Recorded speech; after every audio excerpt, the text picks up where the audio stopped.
welcome back to my channel. This is Dom and an update on my Bruce's in Ireland project.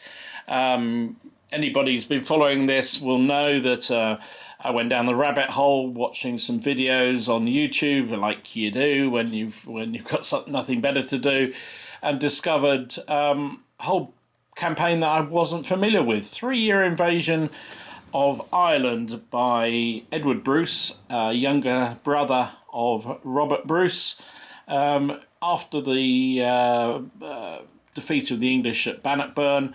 And I knew that the Scots had invaded northern England after that victory, but I didn't know they'd also invaded Ireland and installed Edward as High King of Ireland, the last High King of Ireland. Anyway, check out the earlier videos if you're interested. This is more the update on the painting. So, as I said before, I've used primarily my footsore or Baron War figures because while they're not exactly the right period, they're close enough, and the armour and equipment on them is pretty much the same as this period.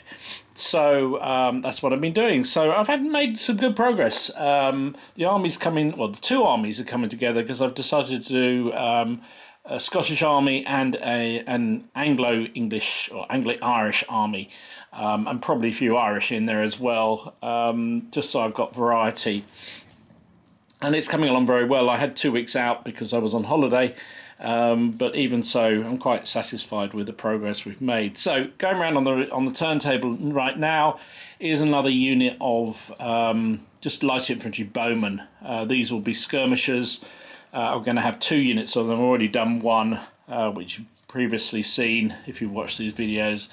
And these are a mixed bag of footsore and conquest games figures. In fact, I think this one here is supposed to be an outlaw from the Baron Wars packs. But I just put them together. They're all in hoods and cloaks, and I've just made them browns and greens just to sort of make them look like suitably peasanty types that would be used as skirmishers. So that's another unit done. And this is a unit of billmen. Now I've done them...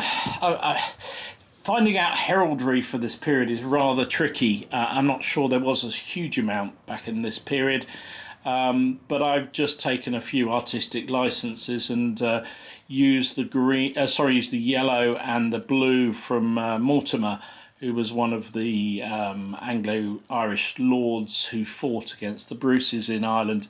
And I've just sort of used those colours predominantly and tried to do them on the shields as well for these billmen. The billmen themselves, there's a few 3D prints in there from Medbury, but also the majority of them are, again, footsore Baron War figures, foot sergeants, I think they were. And I got some spare bills from the Perrys. When I was placing an order, I ordered a pack of those just to put them in. So... yeah, not my best work with these billmen, but they'll be fine. And then a command base for the English side or the Anglo-Irish side. People may recognise this figure here. It's actually supposed to be Richard the Lionheart, I think, was given away if you bought the new Hail Caesar rules. So I basically adapted him, and he's part of this, or leading this Anglo-Irish formation. Got a standard bearer here, and these two guys on this side are both Medbury 3D prints, and jolly nice they are too. So I'm not going to have masses of flags in this army, but I want to make sure that the key units have plenty of standards. So, as I said, challenge is finding out heraldry for this period. So I just went with a straight Cross of St. George for this command base. So one thing is for sure, I need to get on with doing more kerns, because kerns would predominate in both the Scottish-Irish and the English-Irish, and certainly in the Irish-Irish armies of this period. So I've done one unit already. This is a second unit. And I've got masses more to do. These are, I think this is entirely plastic Wargames Atlantic Dark Age Irish warriors. Now, not the right period, clearly, but from the illustrations you see, there's very little difference in the outlook of or the equipment, the medieval Cairns and earlier Dark Age Cairns wore. So again, just taking a little bit of artistic license. So another unit done. Quite happy with how they've come out. And another key component of the certainly the Scottish forces of this period is the Gallowglass. Predominantly, well, there were a lot of Scots, but also apparently lots of Irish actually joined these. They were professional soldiers, generally wearing mail shirts and using two-handed axes or swords. They were a fearsome part of all sides in this conflict, but predominantly, as I say, on the Scottish side, and I guess also on the Irish side. Real mixed bag of figures here. Got Andalusian miniatures. We've got some plastic Vikings, Normans from Victrix that I've put different heads on. There's some Perrys in there. Basically a real mixed bag to make up this unit, and plastic dog in the middle there as an Irish Wolfhound, which is from the Wargames Atlantic Dark Age Cairn pack. So that's my second unit of those. I'll probably have one more, I think, in these armies for the start of this project. And then next up, a command base for the Scots. This is, oh God, who is it? Angus MacDonald of Islay. Oh my God, I'm going to get in so much trouble with the Scots and the Irish with this army. Anyway, these are Andalusian miniatures, the bagpiper and the guy with the axe. And this guy here is actually a gripping beast, Dark Age Irish warrior. I think he's a character figure. And I've just repurposed him as the standard bearer because he just looked wild-eyed and savage. So I've given him the standard, and he's running forward with his chopper. So yeah, another command base done. I really like this one. Really like this one a lot. And so finally, for this round of figure updates, this is a bunch of knights. Well, I'm going to call them men-at-arms. They are, I think almost every single one of these is footsore Barrymore figures. They've all got the cloth barding on the horses. I've just painted them up. As I said earlier on, I'm struggling with sort of references for what heraldry there was, so I've just gone for a random, just sort of whatever made me feel good. A lot of bright colours just to sort of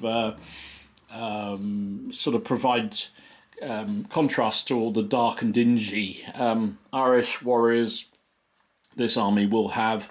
Now there's an English standard and a Scottish standard there, and what my thought is that I can just swap and change them. So the reading I've done of this period, and thanks to everybody who sent links to articles and videos and suggestions on books, much appreciated, keep them coming, because I'm continuing to read up on this period. But what I've read about is that there weren't actually an awful lot of heavy cavalry charges, so probably cavalry was very limited in terms of certainly the sort of traditional English heavy cavalry charge was fairly unlikely to have happened much in this period, and not least because one of the reasons actually why Edward failed ultimately to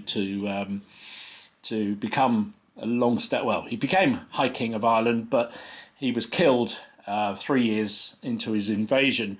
One of the reasons was because of the terrible famine that was going on in Ireland. Yes, I know, shock horror famine in Ireland, but yes, there was another one.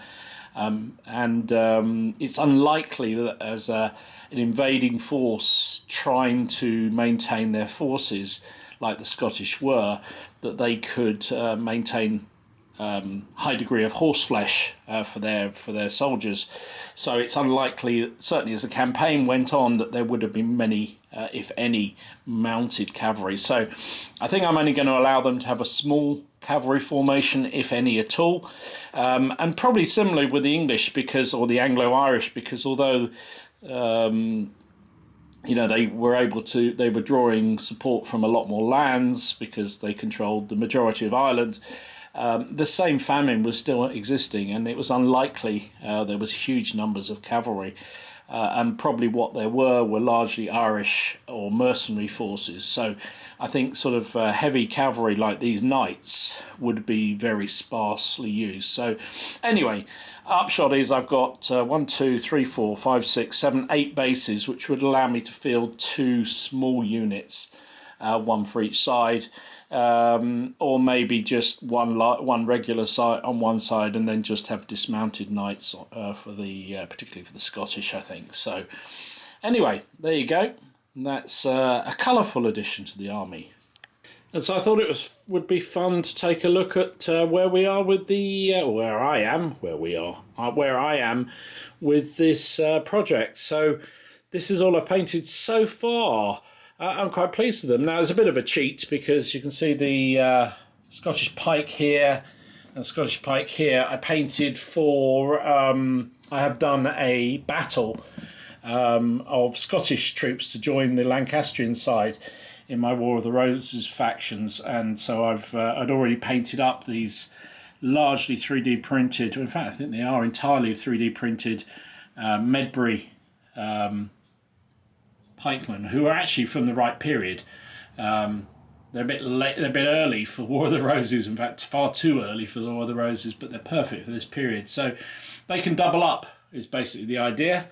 So we come across here, the 2 units of Kerns I've done so far. The earlier Irish standard at the back there. There's the skirmisher troops here, and the other skirmishers here that I just showed you. There's the command base that I previously showed you, the billmen behind them. Behind them, the longbow and some mercenary heavy cavalry. And then over here, the Galaglass warriors here, one which we just showed you just now, and then the previous unit I'd already done.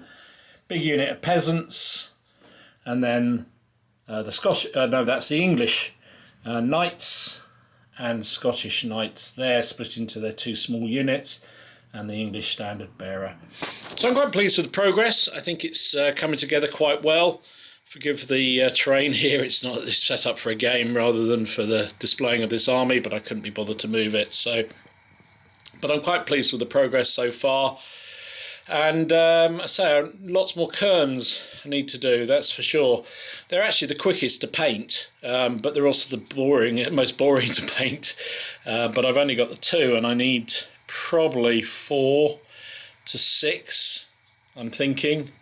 I'll see how many figures I've got in the stash to work through, which is actually depleting rather well now. So at the moment I'm working through some foot sergeants, some Kerns and some Boniacs, which are the Irish versions of Gilgas. So yeah, pretty happy with how things are going. So anyway, hope you enjoyed it. If you did, please give it a like, subscribe if you want to follow the adventures. Really not far. In fact, I probably could almost have a game with these, which will be fun. So subscribe and follow if you want to see a game, which I'll probably be using, well, I will be using Hail Caesar for a version of that, using the new Hail Caesar rules, or version 2 of the Hail Caesar rules. So yeah, hope you're doing well, hope you're staying safe, hope your projects are coming together, and I will see you again soon. This is Dom, signing out.